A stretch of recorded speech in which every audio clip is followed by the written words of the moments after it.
Esiet sveicināti basketbola līdzjutēji Liepājā un arī citās Latvijas pilsētās un arī citas valstīs, jo redzu, ka mūsu podcastu klausās arī no citām valstīm.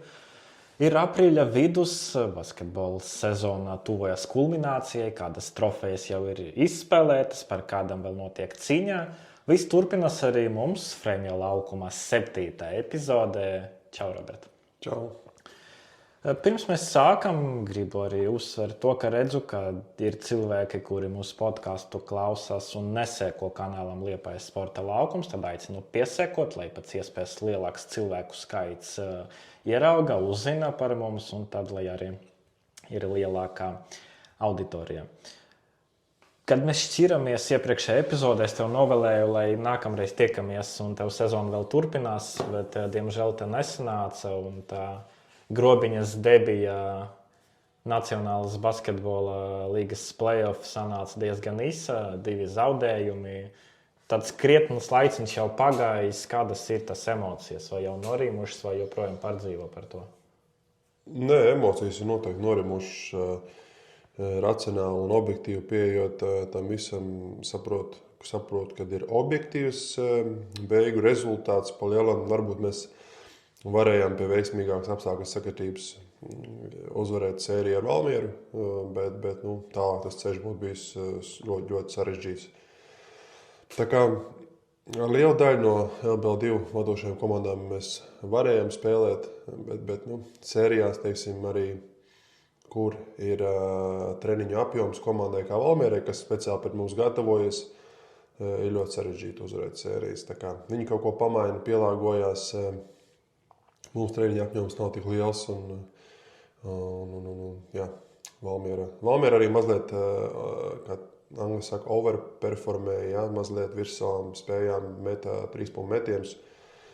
Un ar 45% visā 2 spēļu summa, un otrajā spēlē vispār ar 50% met 3-punktu metienus. Tā kā ļoti grūti bija apturēt viņus, bet arī objektīvi viņi bija labāki.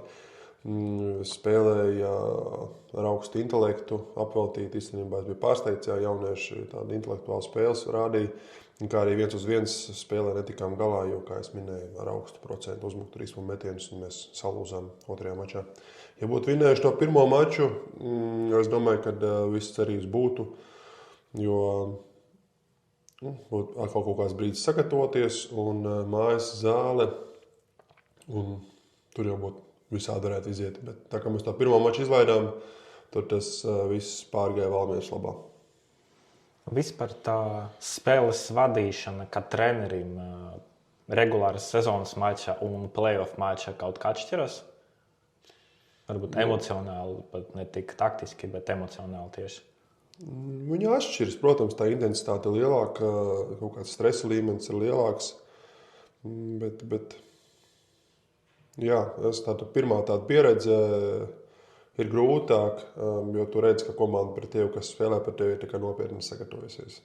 Tas bija grūti, jo mūsu kapacitāte nebija mainīt kaut ko baigi racionāli mainīt, jo mēs netrenējamies tik daudz un spēlētāji nav spēlējuši tā līmenī, lai mēs spētu tā kardināli mainīt kaut kādu spēles zīmējumu spēles laikā. Un kā trenerim ir ļoti, ļoti grūti, jo tu redzi, kas varētu strādāt, lai tu spētu uzvarēt to maču, bet tu zini, ka tev spēlētāji varbūt nevarēs to paveikt, līdz ar to tu negribi viņam apgrūtināt to spēli, un tad tu esi tādā strupceļā baigi.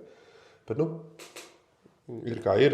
Es domāju, ka liela daļa gan Grobiņas iedzīvotāji, gan Dienvidkurzemes varbūt cilvēki ir apmierināti ar sezonu. Mērķis bija iekļūt play-off, to mēs izpildījām, to pamatu mērķi. Bišķiņ, apgriezām kājām gaisā to sajūtu par komandu kā tādu. Tā kā skatīsimies, kā tas viss rezultēsies, ko tas darīs, ko nākotne radīs. Es domāju, ka tuvākā laikā ir jāsēžās, jādomā par to, lai mēs ejam uz priekšu un kā mēs ejam uz priekšu. Jo skaidrs, ka LBL2 līmenis katru gadu paliek stiprāks. Tāpēc nevar vienkārši piedalīties ar to pašu un tāpat vienkārši piedalīties, gribas arī kaut ko no tā procesa iegūt. Jā, ir tā, ka pēc tās sērijas es tev uzrakstīju ziņu, jā, bet gribu arī to, lai tas publiski izskan, jā, ka patiesība ir tādi cilvēki, kuri pirms sezonas vispār varbūt nezināja par tādu Grobiņas komandu vai neinteresējas, bet sezonas gaita, jā, gan mans bērns, gan draudzene, gan arī daži citi cilvēki zinu, ka tā kā viņam jau tas brauciens uz Grobiņu piekdienas vakarā kļuva par tādu, kā piedzīvojumu, var teikt, ja, un man bērns reāli prasīja katru reizi, kad mēs brauksim uz Grobiņu, ja draudzene prasīja arī, kad mēs brauksim uz Grobiņu, bija viņi ļoti bišķiņ vilusies, ka šo sezonu vairs nebūs, tā kā man liekas, jā, protams, rezultāts ir svarīgs, to nevar noliegt, bet svarīgs arī ir tas, kā cilvēki uzzina par komandu, cilvēki grib nākt uz tās spēlēm, tas arī, man liekas, ir diezgan tāds vērtīgs sezonas rezultāts, teiksim tā. Tu pieminēji, ka jāsēžas pie galda, jādomā vai doties uz priekšu. Ko tu ar to domā? Tas ir tā, ka vairāk kādas sastāva pastiprinājumi ir vajadzīgi, piesaistīt kaut kādus, nezinu, budžeta līdzekļus lielākus, vai ko tu domā ar to došanos uz priekšu? Jā, es to domāju, sastāv papildinājumus, jo šobrīd tas, kas ir dzirdēts, mēs teorētiski paliekam tikai vājāki. Jo es zinu, kas teiksim, pie mums vairs nevarēs spēlēt. Ja? Līdz ar to ir jāsēž jādomā, kā pastiprināt sastāvnēs, jo tieši kā pavājināt. Tāpēc. Jo man personiskās intereses teiksim, ir nevis vienkārši piedalīties arī, bet cīnīties arī par kaut ko vērtīgu. Teiksim, jo tas ir pietiekami liels laiks, ko mēs ziedojam, arī ko puiši ziedo no savām ģimenēm projām, lai vienkārši pabumbotu. Tāpēc pabumbot var arī LBL3 un pilsētas čempionātā. Tā kā, jā, sastāv dziļums, sastāv komplektācija, tāda veida būvēšana, vasaras darbs kaut kāds ieguldīts, kaut kā tas treniņš 2 nedēļā ar vasarā arī daudz ko dot, lai mēs ilgāk sagatavošanās posms būtu. Tev jau potenciāli, tu pieminēji, ka jau zini tos spēlētājus, kuri nevarēs palīdzēt komandai nākamā sezonā. Tev jau ir kaut kāda vīzija, skaidrs, ka tu neminēsi publiski tos uzvārdus, ja, bet tev ir jau vīzija, kurā virzienā jāskatās, kuru spēlētāju virzienā jāskatās. Jā, protams, ir makšķers āķis, tepat kaut kur viņš krīt, tepat Kurzemes tajā katlā, tā kā ir ieceres vīzijas, bet visiem tiem pašiem spēlētājiem jāparunājās. Un pirmkārt jāsaprot komandas vīzija, kā mēs ejam tālāk, jo arī šo mazo budžetiņu uzturēt, kas mums ir, viss transports, viss izmaksas, zāles, viss tas jau tāpatās daudz prasa. Spēlētājiem apmaksā degvielas un teiksim, uz spēlēm un visu to, tas tāpat prasa komandas šefa, teiksim, Jāņa Sudmaļa resursus arī daudz, un viņš milzīgi darbu iegulda visā. Tā kā, tas viss nebūtu par velti, gribās attīstīties, un jāsaprot, kā mēs to redzam tālāk. Ja tev būtu iespēja teorētiski šo sēriju pret Bērtānu basketbola skolu nospēlēt vēl vienreiz, tu kaut ko mainītu ar šo to pieredzi, kas tev tagad ir? Es mainītu sezonas laikā vairāk riskētu. Sezonas laikā vairāk riskētu, ar to es domāju, ka es vairāk aizsardzības sistēmas riskētu un ieviestu, jo mums bija konkrēta aizsardzības sistēma, kas strādāja visu sezonu. Mēs bijām viena no labākajām aizsardzības komandām visā līgā. Un beigās tas mums bija klupšanas akmens, bet, lai mēs kaut ko strauji mainītu, spēlētāji nav tam gatavi. Tāpēc es vairāk riskētu, varbūt mēs kādu maču zaudētu regulārajā sezonā, bet varbūt mēs būtu gatavi playoffos. Līdz ar to ir vajadzīgs laiks, ir vajadzīgs vasara, ir vajadzīgs sagatavošanās posms, kur tu iestrādā vismaz 2-3 lietas aizsardzībā, kas varētu strādāt. Jo mums konkrēti strādā šī mājas aizsardzība, bet tā beigās mums arī noraka spēlē pret Valmieru. Jā, jo Valmiera uzbruka ar augstu procentu. Līdz ar to tur būtu bijusi jāpamaina aizsardzības sistēma. Un būtu labi, ja mēs būtu gatavāki viņai bijuši. Attiecīgi mums būtu bijuši iestrādnes tam iepriekš. Vispār tā sezona sanāca, tev bija debijas sezona tieši pie pieaugušo komandas stūres, ja mēs tā runājam. Ko tu esi iemācījies šīs sezonas laikā? Daudz ko īstenībā. Patiesībā šajā līmenī tu saproti, cik tu maz vari ietekmēt. Jo tev primāri nav, tu nedomā par to taktisko niansi, ko spēlēt, bet tev vairāk jādomā par to, ko viņi spēs izpildīt. Ja, ko Džeks spēs izpildīt, jo reti, kurš ir spēlējis, teiksim, augstākajā līmenī. tas ir LBL kaut vai, jā, vai teiksim, to jāsaprot, ir, ka džekiem ir darbi, ģimenes, viss. Viņi nāk un teiksim, pēc saviem darbiem par velti nāk un darbojās. Un tev ir vairāk uz emocionālo fonu jāstrādā. Jā, ir grūti pielāgoties tas, ka tu saproti, ka visas savas idejas tu nevar realizēt. Vienkārši, jo tā tas ir. Un tev ir attiecīgi jāpielāgojas. Tev jāpielāgojas tam, kas ir un ko mēs varētu paveikt no tā, kas mums ir. Teiksim, maksimāli daudz izspiest to soli no mums. Un es domāju, ka daudz spēlētāju šo sezonu progresēja, kas bija Grobiņas komandā. Un tad priekš bija vērot, ka viņi paceļās tādā savādākā līmenī. Un viņiem pašiem bija arī prieks par to, ka viņi var spēlēt tā. Jā, foršs process. Tiešām mēs iemācījos to, ka uz entuziasma bāzes var balstīt daudz ko, jo tiešām, ja tas ir, tad džekiem ir prieks te būt, tad uz tā var baigi būvēt arī daudz ko. Man liekas, ka viena no tām priekšrocībām, kad ir komanda ar tā saukto profesionālo grafiku, ja, kad viņi trenējas katru dienu, ir tāda, ka treneris var sekot arī spēlētāju kaut kādam izmaiņām noskaņojuma, kaut kā tāda, ja. Bet tev ir tā kā viens treniņš nedēļa, un tu arī nekad nevar zināt, tā kā ja cilvēkam varbūt šodien darbā kaut kas atgadies vai vēl kaut kas. Kā bija ar to mikroklimatu tieši komandā, vai izdevies sezonas laikā to vairāk vai mazāk noturēt tādā vienā līmenī? Man liekas, ka bija izcils mikroklimats. Es nezinu, jāprasa spēlētājiem, bet man liekas, ka mums bija izcils tas klimats iekšā. Un vismaz lielākoties mēs tādu veidojām, centāmies arī, teiksim, bez tādiem pārmetumiem. Labi līderi bija, kas uzturēja to klimatu. Tā kā, manuprāt, bija forši. Un cik es minos spēlētāji gribēju tur būt, un tas jau parāda to visu. Tā kā grūti baigi nemaz nebija. Visi tādi bija motivēti, visi ticēja rezultātam, sāka ticēt man. Te rezultāti bija negaidīti labi, un tas viss kaut kā jau palīdz. Tas viss palīdz, jo, ja nav rezultātu, ja ir zaudējumi ar lielām starpībām, neviens jau baigi arī neraujas, un es tur nāk. Tā kā vienkārši eksistēt nav vērts, bet ja tu par kaut ko cīnies, tad ir vērts mēģināt, jā. Noslēdzoties tai sezonai, tieši Grobiņas sezonai, vai tev pašam ir kļuvis vairāk laika?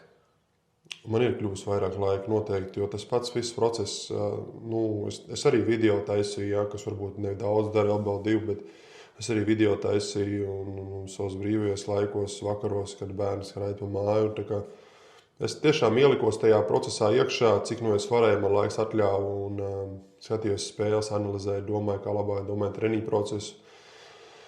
Tā kā noteikti ir vairāk laiks šobrīd, un es īpaši šobrīd nesekoju vairs LBL2 līdzi. Arī tagad es zinu, kas tur tagad notiek, kas ir finālā un kas pusfinālā, bet neviens spēli neesmu redzējis kopš manas pēdējās spēles.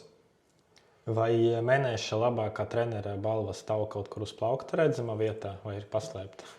Baigi nestāv, nē. Nav klišē, bet es neteikšu, ka, teiksim, kad es vai kaut kā afišēju. Mans vispār tie apbalvojumi stāv godīgi kaut kādā maisā, varbūt kaut kur mājās skapī. Tā, kad es, protams, esmu priecīgs par to nopelnu, bet gan jau kādreiz atradīsim vietu savā. Man tomēr vēl remontējās kaut kādas daļa no dzīvokļa, tāpēc izdomāsim vietu. Bet tā, es zinu, ka man ir bijuši komandas biedri, kuriem stāv viss tā nolikts, noafišēts. Man kaut kā, es jūtu, ka tas nav mans. Man nepatīk tā kā, es nezinu, kā to pateikt, bet man gribas, lai viss tā ir tā klusāk un mierīgāk, un man nevajag tādas afišēšanas kaut kādas, un bez tādiem lozungiem kaut kādiem ietur. Tās mans balvas, viss ienāks manā dzīvoklī, un tu skaties, jā, es esmu bijis šitā, un viss ir redzams priekšplānā. Tas nav par mani, tas vairāk ir par Grobiņu, par komandu, par visiem cilvēkiem, kas ir iesaistīti. Vienkārši sanāca tā, ka tā komanda bija tik laba un nebija izcilnieku tādā ziņā, ka nebija viens cilvēks, kas tur super izceļās. Jā, tur bija komanda kā tāda, vairākiem spēlētājiem virs 10 punktiem. Un tāpēc bija grūti izcelt vienu un izcelt treneri, kurš to visu veidoja. Tā kā es saku, tas vairāk ir tāds komandas nopelns, un tam varbūt jābūt kaut kurā Grobiņas sporta centrā kaut kur. Jā. Tas tāds nopelns komandai kā tādai kopumā. Jā, un tieši runājot par Grobiņas komandu, 15 spēlētāji kopumā tika iesaistīti sezonas laikā. Un, jā, es gribētu, lai tu katru no tiem spēlētājiem raksturo ar vienu ar diviem teikumiem, ko viņš ir devis komandai. Un tad sāksim ar Nīlu Bīģeli. Punktu mašīna, rezultātīvākais spēlētājs komandā. Es domāju, ka viņam nebija viegli sākumā saprast vispār. Viņš skatījās ar lielām acīm uz maniem, ko es vispār saku. Bet neizmantots talants, ja godīgi Latvijas basketbolā. Gribētos no viņa izspiest vēl vairāk. Skatīsimies, kā viņam būs uz skolām. Viss skaidrs, ka viņš ar basketbolu šobrīd nepelna naudu, tā nav prioritāte. Bet liels talants Latvijas, teiksim, mūsu lokālajā vidē, ja, kas būtu, ar ko būtu jāstrādā, vai teiksim, bija jāstrādā vēl vairāk, esot jaunatnes līgā. Viņš mūs vilka, viņš ļoti daudz spēles sāk no soliņa, ienes enerģiju, bija ļoti trenējams, super džeks, gribas viņam palīdzēt ne tikai basketbolā, bet dzīvē. Es baigi pagodināts biju viņu strādāt. Gustavs Arajs. Mūsu smadzenes komandas tāds motors, un līdz ar to arī tā viņa buksēšana play-offos pa lielam vai pēdējos mačos jau kā tādos baigi ietekmēja komandas sniegumu. No viņa bija ļoti, ļoti daudz kas atkarīgs. Nevēl viņam vislielākās minūtes vidēji komandā ir tā kā objektīvi viens no mūsu komandas galvenajiem motoriem, bez kura mēs, ja viņš slikti spēlē, tad arī komandas slikti spēlē. Un tā, diemžēl, arī bija sezonas beigās. Kristaps Miglnieks. Kapteinis, līderis. Tikai to labāko. Es biju pārsteigts, cik ļoti viņš ietekmē spēles visot savā vispār. Pretinieku, teiksim, respekts, tiesnešu respekts, viņš visās piespēļu līnijās vienmēr bija aizsardzībā, palīdzēja vienkārši ar savu intelektu, savu pieredzi, viņš bija visur, un plus viņš spēlēja lielas minūtes, nekad nečīkstēja, neprasīja maiņas, neko cīnījās, lai arī sezonas sākums viņam bija ļoti smagnējs. Beigās viņš ieskrējās, un bez viņa mēs nekādi. Gustavs Rieksniņš. Viss progresējošākais spēlētājs, manuprāt, LBL2 kā tādā. Es nezinu, cik no viņa vispār zināja par teiksim, viņa spējām kā tādām. Es viņam atļauju darboties ar bumbu vairāk šogad, jo mums tā sistēma bija tāda, ka viņš arī varēja driblu darboties vairāk. Viņš nebija tāds klasisks vairāk, teiksim, tās centrs, jā, viņš darbojās no āras ar daudz driblu arī, kas viņš nekad nav darījis baigi. Ļoti, ļoti progresējis sezonas laikā, un arī es zinu, ka viņš ir uzaicināts arī, teiksim, viņam tās prasmes ir 3-3 basketbolā, viņš ir uzaicināts, teiksim, uz kandidātiem, un man tikai priecē tas foršs puika, teiksim, interesanti būtu pastīties. Viņš ir ļoti jauns, viņam 19, 20 gadu, viņš jau vidusskolas pēdējā klasē ir. Kā viņam ceļi vedīs tālāk, pēc tās vidusskolas, gribās, lai viņš paliek basketbolā, un jā, tas spējas viņam ir. Eduards Vīksne. Komandas tāds viens no lielākajiem vokālajiem līderiem, tāds enerģijas devējs, un tiešām ar tik liela ģimene viņam ir, un viņš vienmēr atrada laiku, lai būtu treniņos. Viņam bija visgrūtāk sākumā sezonas arī sarunāt, lai viņš piesaistās mūsu komandai, jo viņam ir svarīgs process, viņam ir svarīga vide, kur viņš ir. Viņš tāpat arī vienkārši negrib vienkārši tāpat spēlēt. Un viņš pats pēc sezonas atzina, ka šī ir labākā viņa komanda. Viņš tikai amatieros spēlēt, bet šī ir labākā komanda, kur viņš jebkad ir spēlējis. Un bija prieks to dzirdēt, prieks, ka mēs pārvērtām to vidi tādu, kad viņam bija patīkami šeit būt. Ne tikai viņam. Un super, bez viņa, viņš bija aizsardzības balsts komandā. Tik līdz viņš bija laukumā, tā aizsardzība uzreiz bija daudz sakārtotāk. Raivots Alītis. Viņš ir tāds, izmēr katrā komandā tādu šveicis nazis, kurš principā spēlēt 5 pozīcijās. Arī, ja būtu tāds augstāk līmeņa fokus, es domāju, ka viņš varētu diezgan labi spēlēt. Viņš varētu būt labs palīgs arī, teiksim, jau augstākā līmenī, bet nevienmēr tā klātesamība bija, tāpēc arī tas tāds saraustīts varbūt sniegums kaut kur, bet es saprotu, ka viņš ir tāds daudzpusīgākais spēlētājs no visiem. Viņš visu kaut ko var izdarīt. Viesturis Birsāns. Šūters gribējās, lai viņam tas procents metienu būtu augstāks. Es domāju, ka viņš arī gan es, gan komanda, gan viņš pats būtu priecīgāks. Bet arī viņam ir, teiksim, liela loma. Salīdzinoši bija viņš liels minūtes spēlēja un bija spēles, kur viņš mums izvilka. Atceros pēdējo pret Kandavu tieši, ka viņš mums tieši svarīgi iemet svarīgus metienus. Tā kā, viņam ir tāds spot-up shooters, un, ja to var iemest, tur ir principā visām komandām vajadzīgs. Tā kā es ceru vienkārši, ka viņš būs tepatās un spēs uz savu metienu dzīvot. Kristaps Bumbulis. Enerģijas džeks, kā mēs smējāmies, lielākais cīnītājs, kāds vispār ir redzēts. Viņš nevienu nekad nežēlo. Varbūt tas basketbola backgrounds viņam nav tāds, viņš ir spēlējis tikai vienīgi pamatieriem, bet arī tāda komandas vērtība no pašiem pirmsākumiem. Un mums tur tādi daži ir, kas no paša sākuma grobiņā bijuši, tad visam izkulušies cauri LBL3, cauri LBL2. Tā kā es gribētu, lai viņš paliek tajā kolektīvā un ilgi vēl, jo viņš ir tāds pamatvērtība grobiņa kā tādai. Gatis Jagmins. Arī veterāns, arī tieši tas pats, kas Kristaps Bumbuls, pamatvērtība komandai no pašiem pirmsākumiem, tādu veterānu klātbūtni, un viņam bija daudz mači īstenībā labi, kur viņš vienkārši nespēlē kaut kāds 3 mačus, arī es viņu ielieku sastāvā, un es viņu ielieku pamatpieciniekā, viņš reiz ienes enerģiju kādu pozitīvu un izpratni. Nevienā brīdī neapvainojās, kad varbūt mazāk spēlēja un bija super komandas biedrs. Miks Mizens. Tieši tāpat arī par Miku. Super komandas biedrs vienmēr teica, ja vajadzēs spēlēšu, nevajadzēs, neredzēs, nespēlēt, nebūs sastāvā tā kā super tāda veterāna prezence un tāda komandas biedrs izcils. Kārlis Ivanovskis. Neizmantots potenciāls, ja gribētos tā teikt. Arī puisis ar gudru galvu, forši ģimenes nāk, atbalsts viss un savainojās sezonas beigās.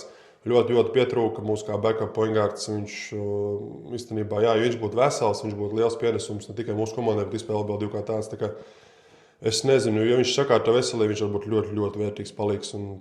Tādā ziņā varbūt tāds viens no tādiem, žēl vienkārši viens no tādiem faktoriem, kurš netika izmantots līdz galam. Toms Lūks. Jauns džeks ar enerģiju, bet varbūt pietrūka, kaut kādas pārliecības par saviem spēkiem kaut kur. Cerēsim, ka viņš atgūst caur to kaut kādu vasaras darbu pašam un kaut kādu tādu mieru lielāku. Varbūt kaut kur pārcenšas, bieži vien daudz grib, un tad arī kaut kā grūtāk sanāk. Tāpēc vairāk jāpieiet lietē mierīgāk, un es domāju, ka tā līdzsvarosies tas līmenis. Tad arī es domāju, ka viņam pašam būs vieglāk spēlēt, un viņš varēs palīdzēt vairāk, kā viņš pats grib. Tas, ko tu man tikko teici, bišķiņ tā Kristapa ķilpa aprakstu atgādina, vai ir kaut kādas līdzības viņam tajā, ka tā enerģija ir tik daudz, ka brīžiem tā nāk par sliktu tām spēlētājiem? Ja tā skatās, tad teoretiski jā. Jāspēlē bišķiņ lēnāk, jādomā bišķiņ lēnāk, un nevajag pārdzot par katru, tās emocijas ir pārējiem. Un bieži vien es saku, Tomam teicu, un es to nevaru uzlaist, ka tie 4 komandas piezīmes komandai, tu vienkārši pārcenties. Viņš ir skaidrs aizsardzības spēlētājs, bet viņš pārcenšas nenormāli. Un tas visu laiku, varbūt Jokam ir raksturīgi tagad. Tas arī. Arvis Jančauskis. Arī veterāns, bet maz nospēlējis spēles sezonas gaitā sapratis, kā jau veterāniem ir, sapratis, ka varbūt šis nav, kā viņš gribētu savu brīvo laiku darīt, bet arī no grobiņas pirmsākumiem. Tā kā es biju priecīgs, ka viņš bija, gribētos, lai viņš būtu bijis tas sezonas beigām, bet kā ir tā ir, es saku, viens no lietas grobiņas pamatvērtībām, cik viņi tikai 3-4, kas no pašiem pirmsākumiem. Rolands Silnieks. Arī no pašiem pirmsākumiem grobiņā viņš darbojās kā treneris, arī sporta skolā ļoti zinošs treneris un zinošs, tāds spēlētājs, gudrs ar augstu intelektu, bet sezonas laikā izkrita ar slimību, un tas, kā jau veterāniem baigi izsit no līdzsvaru, viņu nevarēja parādīt labāko sniegumu. Fiziskais, pietrūka beigās, lai būtu tos lielāks palīgs. Sezonas sākumā likās tiešām viņš būs liels palīgs mums, jo ja tev ir intelekts, tu arī var spēlēt uz kaut kādam zināmam līmenim. Tā kā es ceru, ka viņš būs, vienalga kādā aurodā viņš būs, vai viņš būs, ja mēs paliksim spēcīgāk, varbūt viņš ienāks kā treneris korpusā, jo viņš ir grobiņas pamatvērtība arī no pašiem pirmsākumiem. Un Kristians Viļums. Jauns džeks, principā atnācis Nilam līdzi no Kuldīgas un Kārlim. Pirmo reizi tādu iepazinu basketbolā, ja nemaldos, ir kaut kādus 2-3 gadus, un es biju super pārsteigts. Tā kā viņš ir tāds daudzpusīgs, viņš ar futbolu spēlē ikdienās, tajā Kuldīgā ir kaut kāds futzāla komanda, varbūt tu zini, neatceros kā sauc, bet viņš vienkārši jauns džeks ar enerģiju nāca un trenējās, un cik vairāk viņš palīdzēja, tā kā Ja Puldīsnieks paliks, tad arī viņš paliks pie mums. Skatīsimies, ka viņš jau vidusskolā mācās šo spēlē A grupā vēl Kuldīgā. Vienkārši jauns džeks, tāds daudzpusīgs, arī tāds patīkams komandas biedrs. Super, paldies. Tad gaidām ziņas par Grobiņu, jau par nākamo sezonu, gan jau kaut kad sagaidīsim. Bet paliekam mēs tepat Latvijā, ja tā var teikt, Valmieras triumfs Latvijas-Igaunijas līgā. Gan jau var teikt, ka likumsakarīgi. Jā, bet ne tik likumsakarīgi kā Latvijas kausa izcīņā, kur bija principā dominance liela, kas man vispār nepārsteidz toreiz, bet šeit Latvijas-Igaunijas līgas tajās play-offos arī Valmieras sāktu redzēt kaut kādas, nebija dominances, jā, bija labs sniegums, bet nebija dominances, un līdz ar to, kad viņi tik daudz izšķirošas spēles vinnē, tik daudz spēles brīžus, kur momentums, ja pārsvars slīd projām, viņi spēja tikt atpakaļ.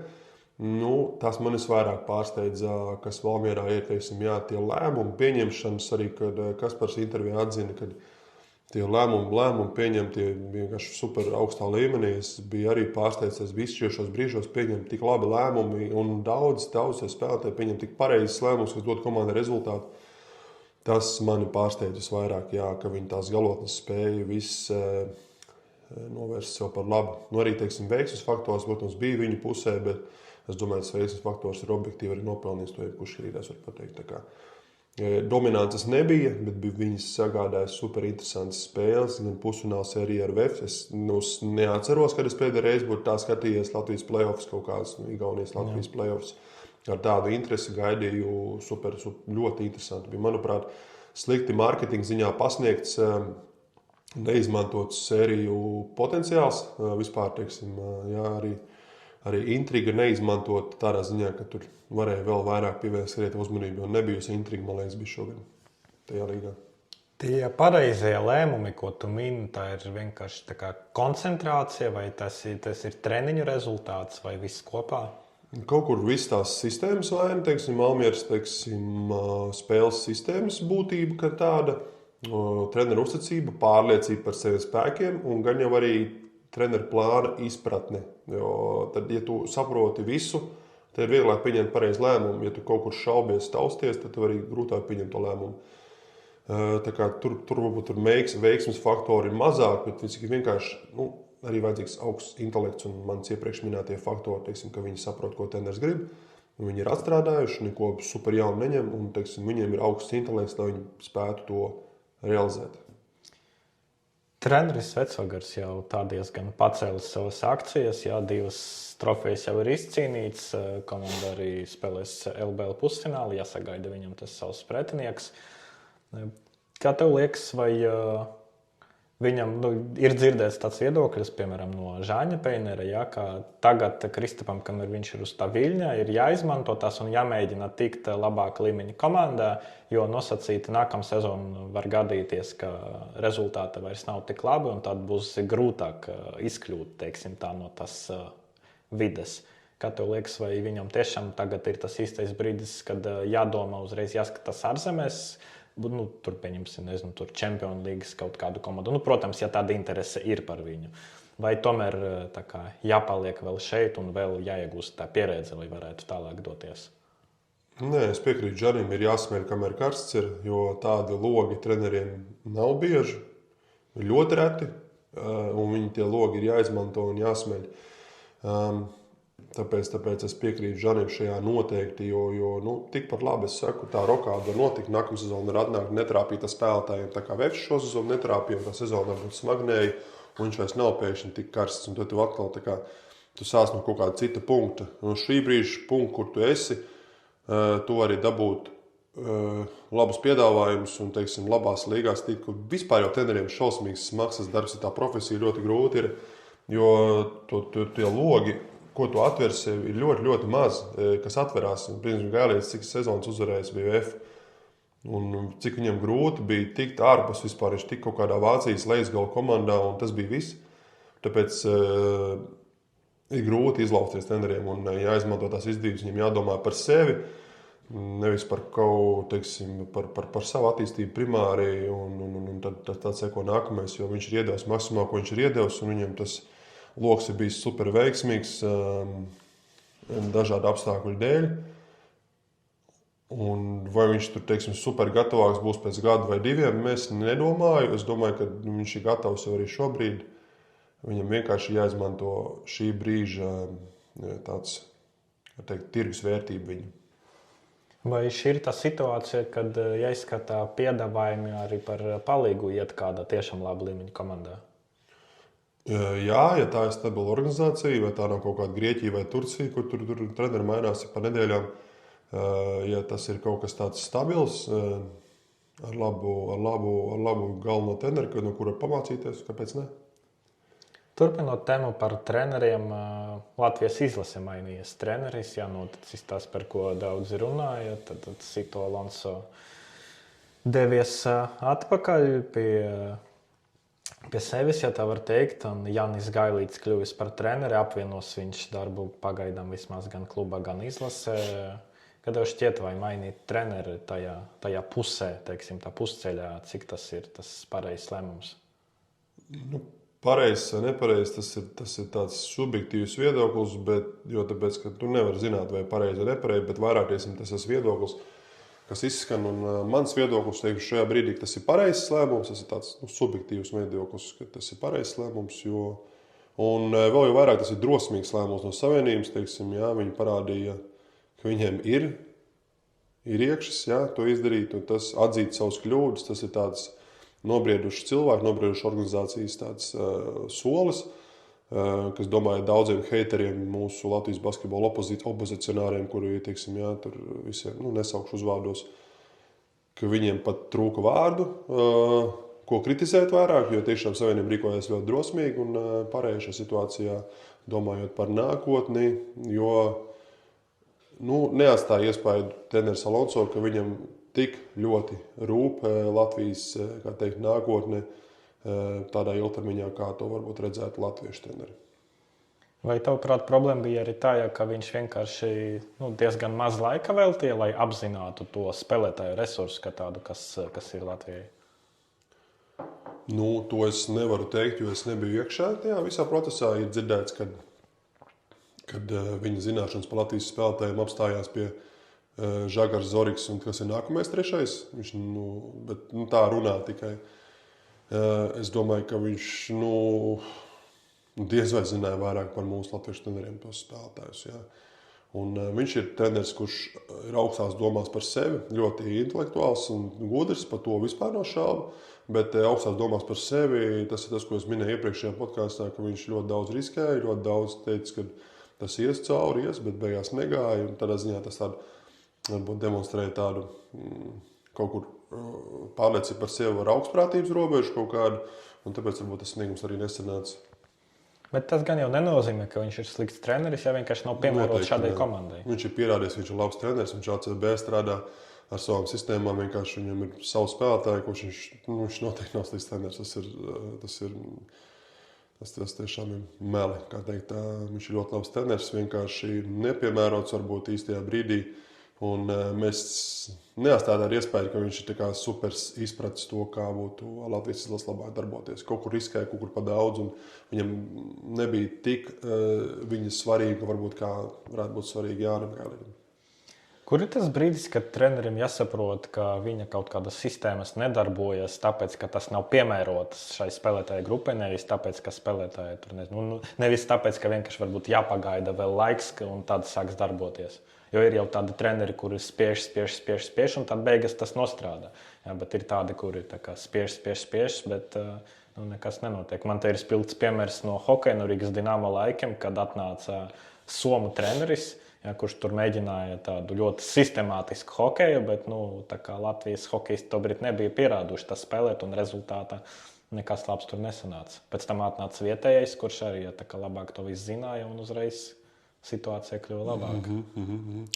Tā ir noteikti treneris spēja pielāgoties un atšķirīgs darbs ir strādāt ar izlasi, jo tev ir jāņem tas, kas ir, vai arī strādāt ar profesionālu komandu, kur ir augsts budžets un tu vari paņemt to, kas tev der. tās ir divas dažādas lietas. Tur tā pateikt, kurā brīdī tu saproti sezonas laikā, es domāju, daudz vieglāk ir to izdarīt un to arī strādāt. Un, attiecīgi, esmu minējis iepriekš, tev ir jāstāsta, kas tieši neiet, vai tie ir metienu procenti, objektīvi rādītāji jāstāsta metienu procenti vai spēles kvalitāte, teiksim, ja, ka tur ietekmē tur kļūdas vai ielaist aizsardzības kaut kādas tur. Var redzēt, ka tas nestrādā. Vai arī vienkārši kaut kāds metienu procents, varbūt slikta fiziskā forma, kaut kas tā. Tu savalc visus tos plusus rādītājus un mīnusus, un tu skaties, kas nestrādā.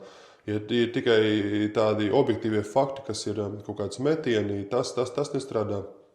Tu paliec pie sava, tici tam, un kaut kādā brīdī tas nesīs rezultātu. Ja tu redzi jau no paša sākuma, ka komandas ķīmija nav, tur ir kļūdas daudz, tad varbūt ir vērts kaut ko domāt. Jā. Un, kā attiecīgi par izlasi bija, es domāju, ka tas ir neprāts īstenībā tādā īsā ciklā, 5 dienās pārvērst aizsardzības sistēmu, ko viņi darījuši gadus, cik banki ciklu nostrādāja 5, ja nemaldos.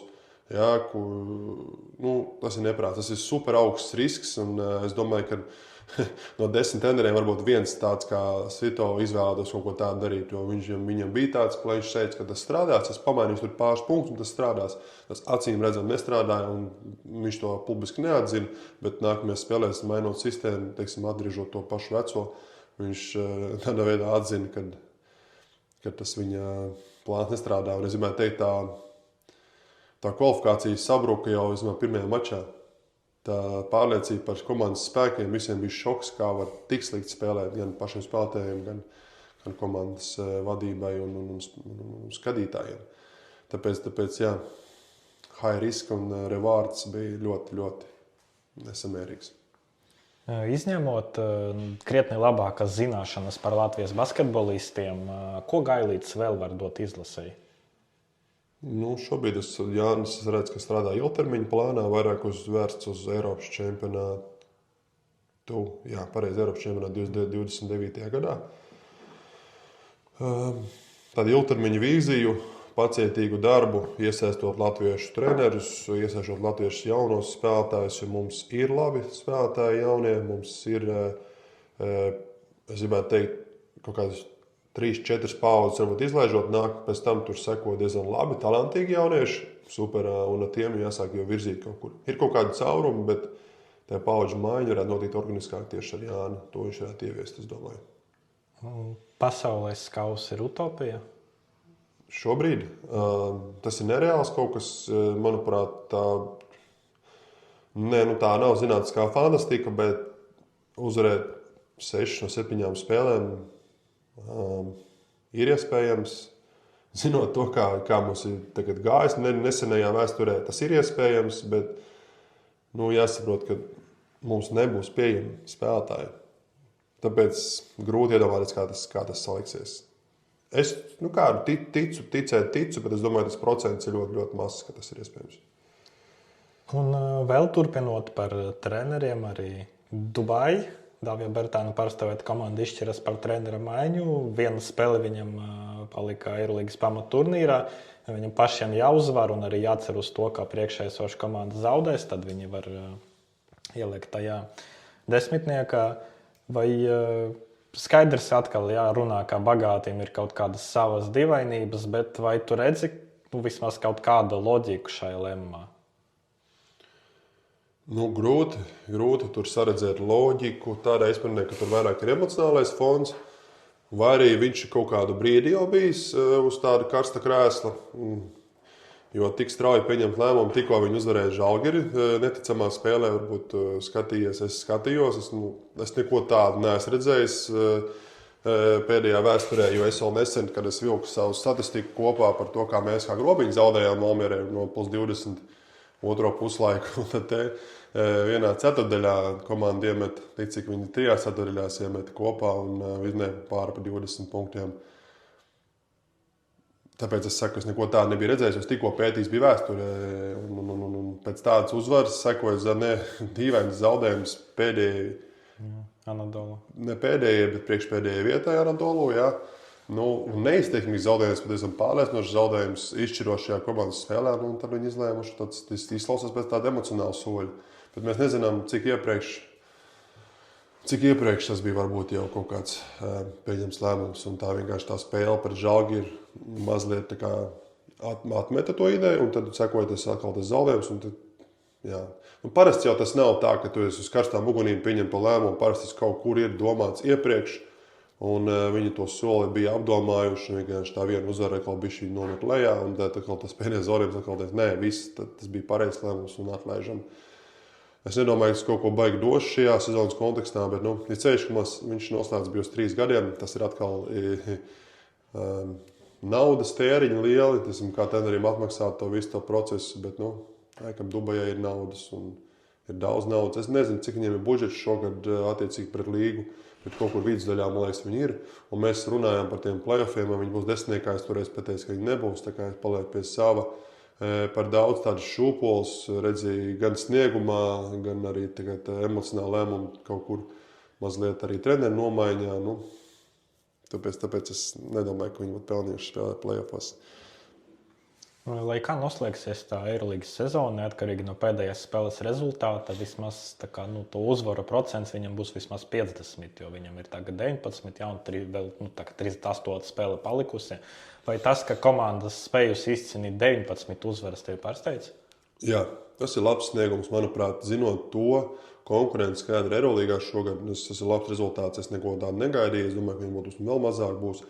Tā kā, principā, jāstāsta objektīvi, viņiem ir tiešām labs sniegums, un viņiem ir pēdējā spēle pret Valenciju mājās, šaubos, vai viņi spēs izcīnīt uzvaru, bet vienalga, ka 50% Eirolīgā tas ir augstvērtīgs rādītājs, un vienkārši pie tā blīvuma, kāds šogad ir Eirolīgā, var redzēt, jā, ir grūti vinēt, un viņi ir izdevušies diezgan daudz spēles uzvarēt, tā kā es domāju, ka tas ir laba sezona vērtējuma kopumā. Viņi Adrijas līgā ir dala pirmo vietu, tā kā tur viņiem arī visi ir priekšā var vinēt, un to sezonu nebeidzas. Un vispār skatījos Eirolīgā šogad ir atlaists 10 treneru nomaiņas bijuši, tad 50% no komandām ir nomainījušas treneri. Tā kā, mēs, man liekas, vienā no pirmajām epizodēm runājām par to, cik bieži treneri mainās. Tā kā, tas ir kosmos. Jā. Katrai otrai komandai nomainījās treneris sezonas laikā. Tad tā ir tāda par tendenci kļūst jau. Tā ir tendence, jā. Pirmais, kas ir vieglākais, var izdarīt, ir nomainīt spēlētājus, bet nomainīt treneri, jo tā ir viena gada alga pret, vairākiem spēlētājiem, tas attiecīgi izmaksas ziņā arī ir vieglāk. Jo ir reizes, kad es nostrādā, ka tu maini treneri, ir reizes, un nezinu, vai šī tā reize, ka to vajadzēja darīt. Neesmu pārliecināts par to. Ja runājam par to top 4, kas ir tagad, kad mēs runājam, 17. aprīlī, tad no tā četrinieka, kas ir Olympiakos, Valencia, Real Madrid un Fenerbahče, tieši tā Fenerbahče situācija metas acīs, jo pēdējās 10 spēles tikai 3 uzvaras. Vai redzi tieši to Žagara pārstāvētu komandu kā titulu pretendentu vēl joprojām? Grūti šobrīd to redzēt ir. Man grūti pat izprast. Es neesmu redzējis visus no tiem mačiem. Man grūti izprast, kas noticis tieši. Statistiski redzams, ka aizsardzība stipri pasliktinājusies. Vai tas ir fiziskās formas kaut kritums, pa daudz spēles, traumas kaut kādas. Bet, jā, pat arī likās sezonas, sākuma, tajā vidusdaļā arī, kur viņi bija pirmā etapā pārliecinoši. Ja tu skaties pēc sastāvu, man neliekas, ka viņiem ir labākais sastāvs no tām top 6 komandām. Tā kā, varbūt labāks par Žalgiri, bet pārējām viņiem, citām komandām ir potenciāls sastāvā, tādā primitīvi skatoties sastāvu komplektāciju, liekas, ka viņām visām ir labāks. Un tad tu domāji, kāpēc tā? Fenerbahče uz savu sistēmu balstīja tās uzvaras. Treneris bija ļoti labs, un tas viss summējās, bet šobrīd varbūt liekas, ka viņi pārstāvju spējām performēt varbūt kaut kādā periodā, un šobrīd tas kritums varbūt ir objektīvs. Grūti viņus redzēt šobrīd, ka kandidātus šajā brīdī uz kaut kādiem tituliem, bet šaras ir šaras, jā, viss kaut kas var notikt, ar labu aizsardzību īstenībā var vinēt tituls. Būs interesanti, kā viņi spēs atkopties pirmajā kārtā. Ir skaidrs, ka viņiem būs jāspēlē pret Hapoel Tel Avivu. Tas jau ir, ja nemaldos, tas ir izlemts. Es nezinu, tagad, kā viņi būs, ja Hapoel vinnēs šodien, tad vienīgais, kā tur tās mājas priekšrocības sadalās. Tad būs interesanti pavērot to dueli savā starpā. Jā, ir grūti šobrīd pateikt, kurš varētu vinnēt to titulu. Tur ir vairākas komandas, teiksim, interesantas. Play-off vispār būs super interesanti. Iedomājies, Olimpiakos pirmajā kārtā kaut kādā sakarības rezultātā varētu dabūt Panathinaikos pirmajā pretī. Tas būtu vienkārši kolosāli. Tā ir. Kaunas Žalgiris atkal pagaidām 6. vieta, bet tā kā daudz kas atkarīgs arī no tās pēdējās kārtas. Vai vispār tu daudz arī tieši Žalgiris skaties, vai tu redzi tai komandai potenciālu arī līdz Final Four aizsniegties šo sezonu? Redzot tās komandas, kas tur ir priekšā, un kad viņām būtu sērijā, kāda no viņām jāuzvar, būtu grūti. Izskatās, ka Žalgirim varētu nākt pretī Real Madrid. Lielākais iespēja, kas viņam varētu nākt. Grūti ir iedomāties, kā viņi to spētu paveikt, bet redzot, viņiem ir izteikts līderis šogad un labi spēlētāji. Varbūt tas ir iespējams. Žēl, ka viņiem nav mājas priekšrocības, tad teorētiski viņiem būtu vēl lielāka procentuāla iespēja. Bet viss kaut kas var būt. Žalgiris ir uzvarējuši stipras komandas šogad, lielāko daļu no tām visām. Ja nemaldos, varbūt Valencia viņi nav vinnējuši, bet mēs pārējās viņas ir visas vinnējuši no tām top komandām. Tāpēc kaut kāds mazs procents ir, bet man liekas, viņu favorīti nebūs. Ļoti, ļoti žēl, ka tas viens zaudējums Dubajai, 1/4 zaudējums spēlēm ietekmētu to, ka viņi būtu bijuši top 4. Es viņam dotu mājaspēju priekšrocības plus kaut kādas 1,5 miljonus naudas izteiksmē, kas ir devusi mājas spēle ekstra. Jā, tur kaut ko dzirdēju par tiem budžetiem un par to, ko tas maksāja viņiem. Žēl un mistika, bet laikam nebija lemts. Tagad tāpat viņiem ir izcila sezona, manuprāt, un gribētos, lai tā turpinās. Es noteikti skatīšos, tā ir mana šī brīža otra mīļākā komanda Eirolīgā, bet es noteikti viņam sekošu līdzi. Latviešiem, vismaz tā no malas paskatoties, liekas, tā Eirolīgas sezonā ir diezgan tāda, nevarētu teikt, ka ir veiksmīga, ja nav tāda, kā kāds būtu tieši savas komandas vilcējs, var teikt, tas ir mans viedoklis. Kā tev ir, ko tu redzi, ja mēs tagad skatāmies uz to, ko latvieši ir paveikuši savas komandas tieši Eirolīgā? Es tā piekrītu. Jā, liekas, ka Dāvis labi iesāka. Es jau minēju, ka Dāvim labākais starts Eirolīgā no latviešiem bija. Tad bija traumas, tad bija ļoti daudz izlaistas spēles. Un, jā, tur kopumā tā sezona nevarētu teikt, ka ir super izdevusies viņam. Šmits komanda ļoti, ļoti slikti spēlē. Man liekas, viņam arī tās akcijas krīt ar katru gadu. Kad skatīsimies, viņš vispār spējas Eirolīgā saglabāties kā tādā, arī neizteiksmīga un neveiksmīga sezona, manuprāt. Žagaram traumas. Gribētos viņu redzēt vājākā līmeņa Eirolīgas komandā, saglabāties tur tajā līmenī. Arī, jā. Sezona izdosies noteikti, ka nav. Un visveiksmīgākā sezona, man liekas, kad ir Rodionam. Rodions ir parādījis, lai arī komanda nav laba šogad, jā, bet viņš ir parādījis Eirolīgas līmeņa cienīgu sniegumu. Ja viņš ir vesels, viņš ir supervērtīgs. Ja godīgi, gan arī visām komandām.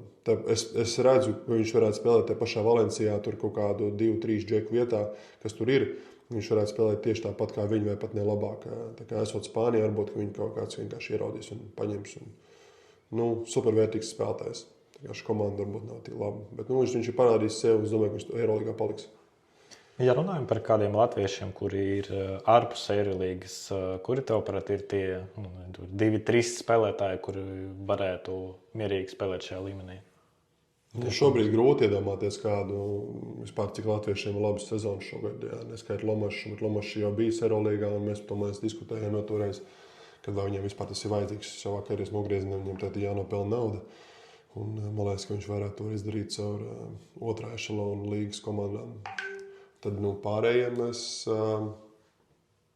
baigi neredzu, kurš varētu šobrīd labi performēt Eirolīgā tā uz sitienu. Varbūt to man oponēt kādu nosaukt, kādu uzvārdu. Es nezinu. Jā, man arī tā uzreiz nenāk prātā. Kurš šobrīd kaut kādu 2 gadu atpakaļ likās, ka Zoriks varētu spēlēt Eirolīgā. Noteikti likās, ka varēja. Šobrīd varbūt nav bijušas tās labākās snieguma sezonas. Un tad tagad grūti viņu atkal ieraudzīt. Bet, viena vasara, laba vasara, kaut kāds labs darbs un labs sezonas sākums varbūt mainīt to viedokli, bet uz šo brīdi ceroties tiešām grūti iedomāties, kurš varētu papildināt Eirolandes komandu, jo arī tie, kas Spānijā spēlē, tāds gan Itālijā, gan Strautiņš, gan Steinbergs, jā, kas Spānijā spēlē. Grūti ieraudzīt, ka viņi varētu spēlēt Eirolīgā šobrīd. Jā. Pie veiksmīgas sakārtības varbūt Strautiņš varētu tikt virtusā iekšā un mazāku lomu, bet spēlēt. Jā. Vai tas kaut ko liecina par basketbola stāvokli Latvijā kā tādu? Ka mums ir salīdzinoši maz to spēlētāju, kur varētu spēlēt Eirolīgā? Tas ir normāls posms pie tās selekcijas, kas mums ir. Es saprotu, mums ir maza valsts un maz tie basketbolisti, ka ir kaut kāda posma, kad viņi ir mazāk. Labi, ka viņi vispār ir.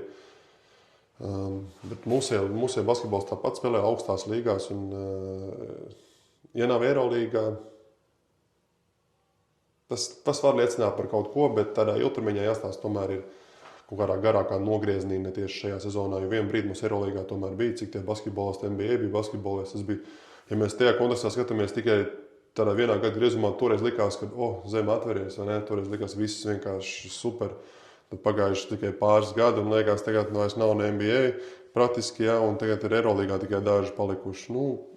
Tas ir normāli, tā paudze, kas tur bija, vienkārši mazliet sēžas uz līmeni zemāk mazliet, un tā jaunā paudze, teiksim, tā nākamā uzreiz nav gatava ielikt tajā līmenī, bet tur atkal zem tās paudzes ir vēl viena super talantīga paudze, kas jau ir, es domāju, gadiem ejot tiks atkal līdz tam Eirolīgai, jo tur jau mums ir gan Real Madrid ir jaunais spēlētājs, gan Valencijā ir mūsējais vēl jaunais spēlētājs, kas ieliks tajos līmeņos iekšā, es domāju, agri vēl.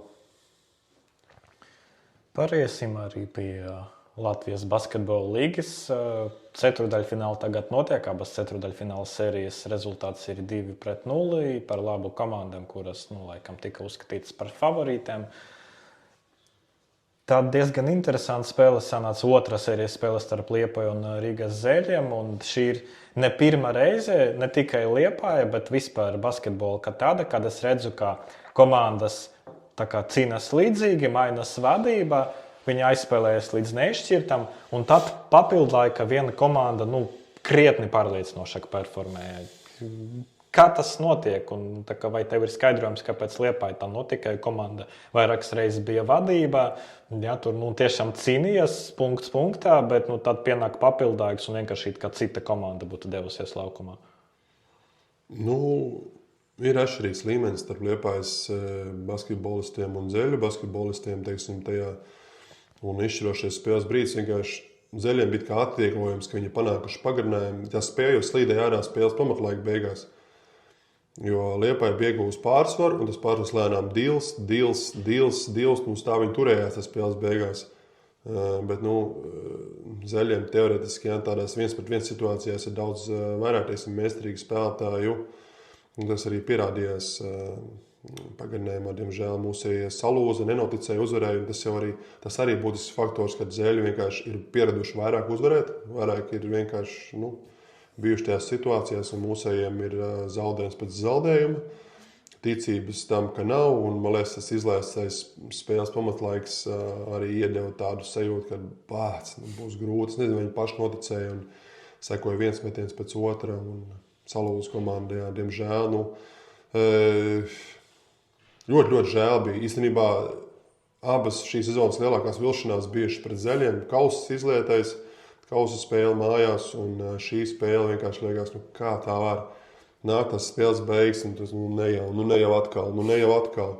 Un pienācis pagarinājums, es saprotu, ka būs atkal. Nav, tu redzi, Emīls ir malā, jā, vadošais spēlētājs, Šimāns garajā galā nogāja malā viens ar 5 piezīmēm aicīgi, un tu redzi, ka tās resursi nav, un tie spēlētāji sāk pagurt. Un tu redzi, atkal būs. Un kā tas ir iespējams? Nevar kā tas ir iespējams tik bieži zaudēt galotnes, kā šogad Liepāja zaudējas mājās galotnes. Jā, es visu laiku cerēju, ka šī būs tā spēle, ka viņi pagarinās to sezonu mazliet. Viņi bija pelnījuši, visnotaļ viņi bija pelnījuši, viņi demonstrēja tiešām labu kvalitīvu basketbolu 35 minūtes, manuprāt. Man patika tā spēle, un es biju tiešām priecīgs par Liepājas sniegumu, bet,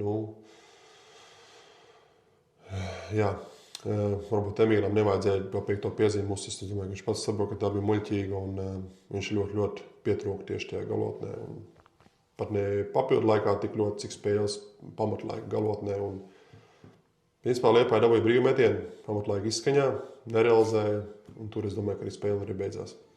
Un šķiet, ka arī tajās 35 minūtes netrūkā arī tādu epizodu, kur tiešām ar lielu pārliecību komanda nospēlējas. Salīdzinot ar to, ko iepriekš mēs runājām, ka komandai tas body language varbūt ir tāds, ka viņi ir nepārliecināti. Man šķita, ka tieši tajā spēlē diezgan daudz bija epizodu, kad varēja redzēt to gan spēku, gan pārliecību. Vienkārši neaizvilka līdz pašām beigām. Jā, viņiem bija tāda mentalitāte, nav ko zaudēt. Un, tas, man liekas, palīdz. Nebija nekāds tāds sloks, ka mums ir tagad jāuzvar, kas notiks, ja mēs zaudēsim. Viņiem tāds, viņi atdzīvot spēlē, un tas viss arī izdevās un sanāca. Un viņi bija pelnījuši vinēt. Viņi spēlēja labāk 35 minūtes, bet Basīdī laikam ar to nepietiek. Un jo Fidlers vienkārši viens pats iznes to komandu uz saviem pleciem. Un tieši tāpēc ir grūti iedomāties, kā Zeļi varētu sērijā vinēt Valmieru. Ja būs tas nākamais rauns tāds.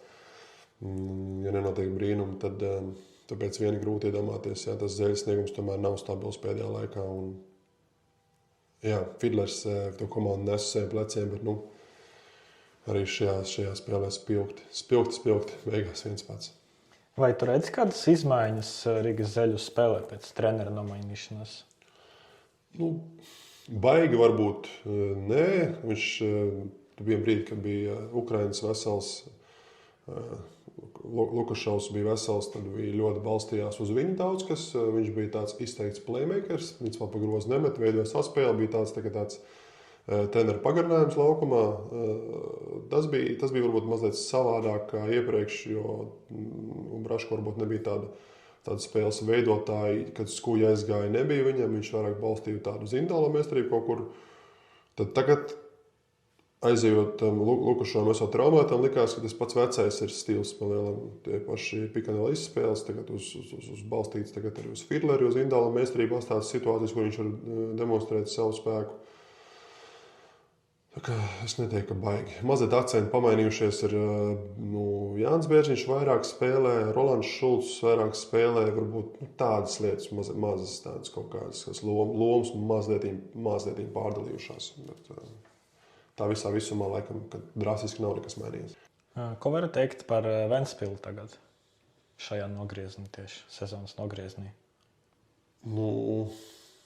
Viņi spēlēja, man liekas, plus-mínus atbilstoši savām spējām. Un, teiksim, virs tās savām spējām grūti uzliekt ir, jo galā, kā es minēju, man liekas, tā ķīmija kaut kur tur neiet kopā.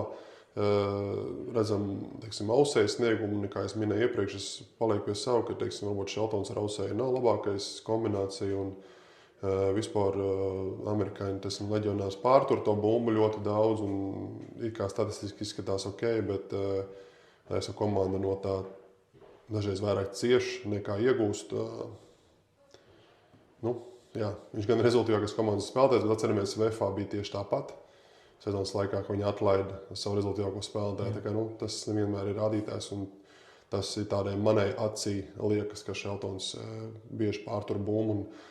Un principā ir viegli pret tādu komandu spēlēt, sagatavoties. Jo viņi pārāk paredzami šajā brīdī. Tāpēc play-offos, man liekas, viņiem arī grūti. Par to, ka viņi demonstrē stabilu sniegumu un tur arī, lai viņi to sēriju tā arī pabeigs. Bet lai spēr to nākamo soli pret VFO, redzot, kā Vest spēlēja pret Valmieru, grūti iedomāties, kā viņi varētu sērijā vinnēt viņus. Fināls līdz 3 uzvaram, nevis līdz 4. Kā tev liekas, vai tas ir pareizs lēmums? Jā, es domāju, ka jā. Lai gan tas bija tikai ņemts noteikti sezonas teiksim, pirms sezonas, tas tika pieņems lēmums, jo attiecīgi pēdējos gados fināls sērijas ir bijušas ļoti īsas. Tādā ziņā, kad ir ātrs uzvarētājs zināms, tāpēc tas lēmums tika pieņemts. Redzot, kā šogad iet, cik Valmiera ar VF, galvenie favorīti ir konkurētspējīgi savā starpā. Varbūt tur būtu bijis arī interesanti četrām uzvarām, bet arī šīs 3 uzvaras ir ļoti objektīvi noteikti labāko komandu sērijā. Tā kā 3 uzvaras arī ļoti pietiekami, lai saprastu, kur ir labākā. Jā, tad sekojiet Latvijas basketbola līgai, sekojiet arī Eurolīgai. Visinteresantākais, varētu teikt, tikai tagad sākas. Jā, bet mēs jau tiksimies nākamreiz maijā, kad es pieļauju, ja vismaz Latvijas basketbola līga tā titula ieguvēja varētu būt noskaidrotā.